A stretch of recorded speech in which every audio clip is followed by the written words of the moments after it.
Здравствуйте, ребята! Тема урока – преобразование выражений с помощью формул сокращенного умножения. Сегодня у нас второй урок из цикла разложения многочлена на множители.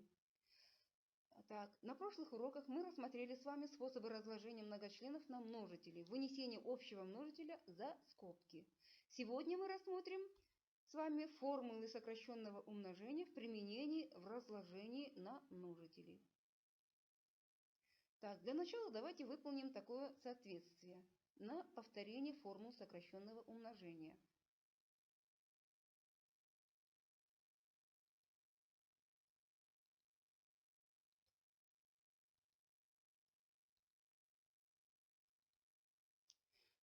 Теперь выполним разложение на множители по формуле разности квадратов. То есть надо разложить на две скобки а плюс b, а минус b.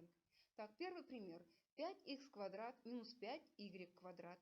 Сразу бросается в глаза, что 5 здесь можно вынести за скобки, да? Как общий множитель. Тогда внутри скобки у вас остается х квадрат минус y квадрат, который в свою очередь разлагается на две скобки. х минус y, х плюс y. Вот мы и разложили на множители. Теперь рассмотрим второй пример. ам квадрат минус ан квадрат. Тут тоже а как общий множитель выносится за скобки. В скобках остается m квадрат минус n квадрат. Это выражение мы тоже можем разложить на две скобки. m минус n, m плюс n. И все это умноженное на а. То есть получается произведение трех множителей. Пример С. 2ах квадрат минус 2y квадрат. За скобки можно вынести 2а. Вот мы его вынесли. Что остается? Х квадрат минус y квадрат внутри скобки остается, который мы тоже можем разложить на две скобки. Х минус y, х плюс y. И все это умноженное на 2а. Вот мы и разложили на множители. И последний пример под пунктом D. 9p квадрат минус 9. За скобки можно вынести 9, да? Мы вынесем, остается что? p квадрат минус 1 в скобках. p квадрат минус 1 тоже разлагается по формуле разности квадратов на две скобки. p минус 1, p плюс 1. Итого получается произведение трех членов. 9, первая скобка и вторая скобка. Идем дальше. Теперь разложим на множители по формулам квадрата суммы и разности двучленов. Рассмотрим первый пример. 2х квадрат минус 8х плюс 8. За скобки можно вынести 2, как наибольший общий делитель. Тогда внутри скобки у нас остается х квадрат от первого члена, от второго минус 4х и от третьего члена 4. Этот тречлен мы можем собрать по формуле как разность, как квадрат разности двучлена х минус 2. Теперь пункт Б. 5m квадрат плюс 10m плюс 5. За скобки можно вынести 5. Что у нас остается? m квадрат от первого члена, от второго 2m и от третьего члена единица.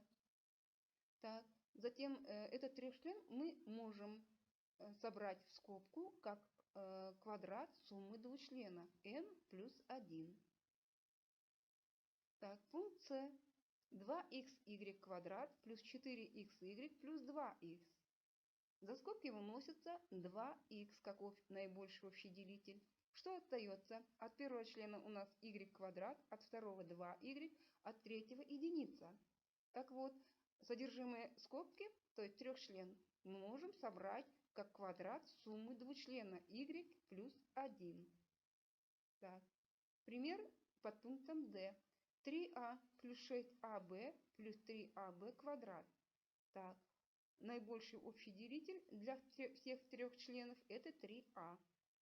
При делении каждого члена на 3а от первого остается единица, от второго члена 2b, от третьего члена b квадрат. Этот трехчлен мы тоже можем собрать в виде квадрата суммы двучлена 1 плюс b. Далее рассмотрим такое задание. Надо вставить выпавшие детали. Первый пример. 25х квадрат минус, в скобках х минус y квадрат. Какую формулу напоминает? Напоминает формулу разности квадратов двучлена. а квадрат минус b квадрат. То есть мы его можем расписать в виде двух скобок. А минус b, а плюс b. Так, давайте посмотрим правильный вариант ответа. Так, вот, как вы заметили, 25х квадрат – это квадрат числа 5х. Затем, значит, здесь мы можем поставить 5х. Так, а здесь у нас тогда будет х минус y. Что у нас и получилось. Теперь смотрите. При приведении подобных у нас получается 4х плюс y, 6х минус y во второй скобке. Точно так же поступаем и со вторым примером. Смотрите, m в шестой степени n квадрат минус m в скобках m минус n квадрат. Нужно заполнить вот эти вот пропуски. То есть нужно вставить выпавшие детали. Давайте посмотрим правильный ответ. Так, правильный ответ будет такой. Обратите внимание. Так, рассмотрим следующие примеры. Нужно определить верный ответ. Первое. Представьте в виде произведения выражения 75 минус 27c квадрат. Так, обратите внимание на ответы. Везде у вас впереди имеется коэффициент 3, да? Заметили в ответах? Так, значит, мы можем подумать таким образом. 75 и 27 можем поделить на 3, да?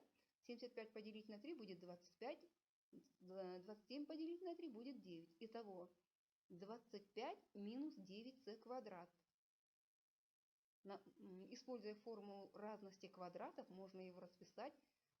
Значит, какой ответ здесь будет правильный? Вы, я думаю, уже определились с ответом. Давайте сверимся с правильным ответом. Правильный ответ находится под пунктом Б. Так, второе задание. Разложите на множители выражения а в шестой степени минус b квадрат. Тоже можно представить в виде квадрата разности двучленов, да? В виде разности квадратов двучлена, вернее. То есть а в шестой степени это а в третьей степени квадрат за скобками и минус b квадрат. Так, посмотрим правильный ответ. Правильный ответ находится под пунктом Б. Так, и третье задание. Представьте в виде произведения выражения 8х квадрат минус 16xy плюс 8y квадрат. Обратите внимание на ответы. Везде впереди стоит 8, да? Значит, можно сообразить, что каждый член можно по члену поделить на 8, да, как общим множителем у вас здесь находится. Тогда у вас что получится внутри скобки? Я даю такую подсказку вам. Давайте посмотрим правильный ответ. Правильный ответ 8х минус y квадрат. Теперь задание на дом. Ребята, разложите на множители вот эти вот следующие выражения, используя все, чему вы научились на предыдущих уроках. Затем заполните вот такой вот, постарайтесь ответить на вопросы рефлексии insert. Что вы знали до сих пор, что не знаете, чему вы научились, зачем это вам нужно, какая информация вам нужна была и о чем вы еще должны подумать. Спасибо вам за внимание. Желаю всем удачи.